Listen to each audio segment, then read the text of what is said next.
In an earlier video, I found that I could get over 400 kilometers of range from my Orbea Gain e-bike.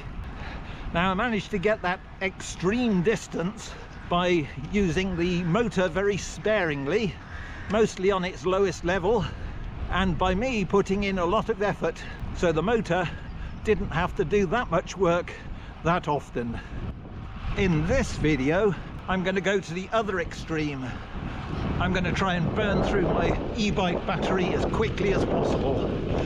And I'm going to do that by, first of all, putting the motor on its highest level for the entire ride.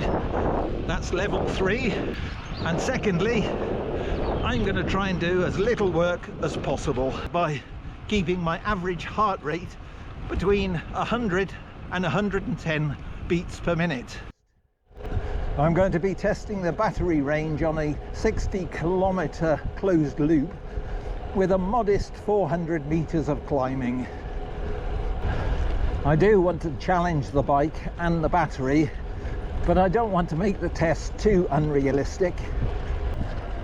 I must admit I'm feeling a bit frustrated on this ride, not only because my camera just stopped working and I had to take the battery out to reset it, but also I'm currently going up a 6% climb and my heart rate is at 103 BPM.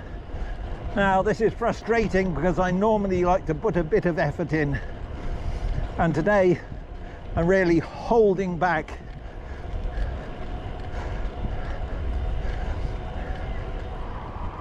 I'm now down to just about half of my usable battery capacity, and I've covered 37 kilometers.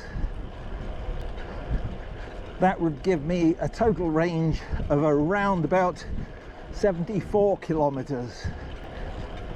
Yet, on my Garmin, and this is data that's reported from my e-bike, the remaining travel range is still 135 kilometers, so almost double the total of what I think I will achieve. Needless to say, that estimate is useless. I've just finished my 60-kilometer ride, and I kept the motor on full power throughout, and the amount of effort that I put in I kept quite low. So I've actually only averaged 99 beats per minute in terms of my heart rate, and the maximum I think was around about 126. Average speed is 25.7 kilometers an hour, pretty much the same as the cutoff speed. In terms of battery use, I'm now at 37%, which means I've got about 27% of usable battery left.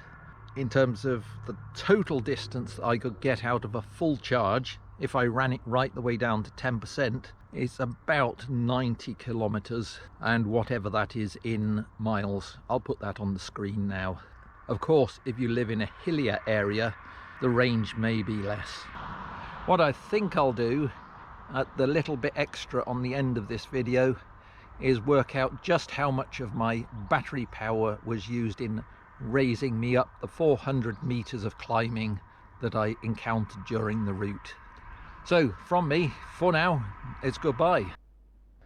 In this section, I want to see how much of the battery energy was used for climbing. First of all, I work out how much potential energy I gained during the climbing. I can then relate that potential energy to the battery electrical energy, convert the units to watt hours, and hence get the total percentage of the battery that would be used in raising me up that distance. The calculations demonstrate that almost all of the battery depletion was due to the hills. To me, this was not really surprising, as even on the flats at the low heart rate, I was still exceeding 25.5 kilometers an hour.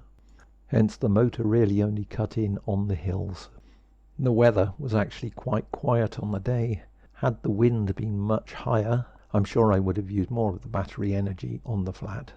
Anyway, I hope you found this a little bit extra useful and interesting.